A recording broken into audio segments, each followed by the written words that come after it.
যে দেখেন এরা তো এইমাত্র ধান কাটতেছে, ধান কিনা হবে।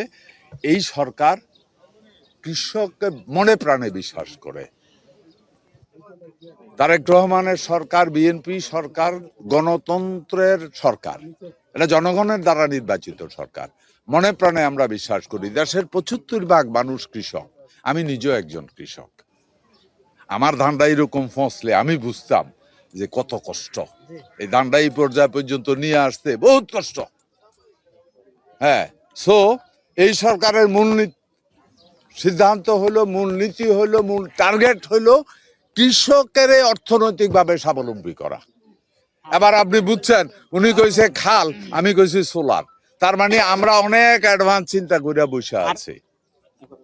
হ্যাঁ, আমরা অনেক অ্যাডভান্স চিন্তা করে বসে আছি।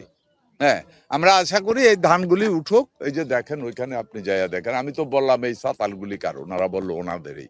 সো ইয়েতে ধানগুলি শুকাক, ধানগুলি শুকায় সারলে, এখন তো এই ভিজা ধান তো সরকার কিনে না, 12% ময়েশ্চারের উপরে হইলে আর সরকার কিনবে না। এগুলি শেষ হোক, এমন ভাবে কোটা করা হয়েছে ডিস্ট্রিক্ট ওয়াইজ, এবং পরবর্তীতে আমরা যেটা করব ইউনিয়ন ওয়াইজ আমরা মাইকিং করব, ধান কিনবে তোমরা আসো ধান বিক্রি করার জন্য।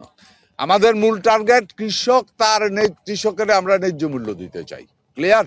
অয়েল ভাঙবে কি ভাঙবে না সেটা পরে, তবে এই শুনেন, এই সাবজেক্টটা, আমি পানি বিষয়ক মন্ত্রী না, ওই টেকনোলজি আমি বুঝি না। আমি উৎপাদন বুঝি, চাষ বুঝি, ঠিক আছে? হোক মাছ, হোক গরু, হোক ধান, হোক ভুট্টা, যাই কোনো চাষ আমি বুঝি।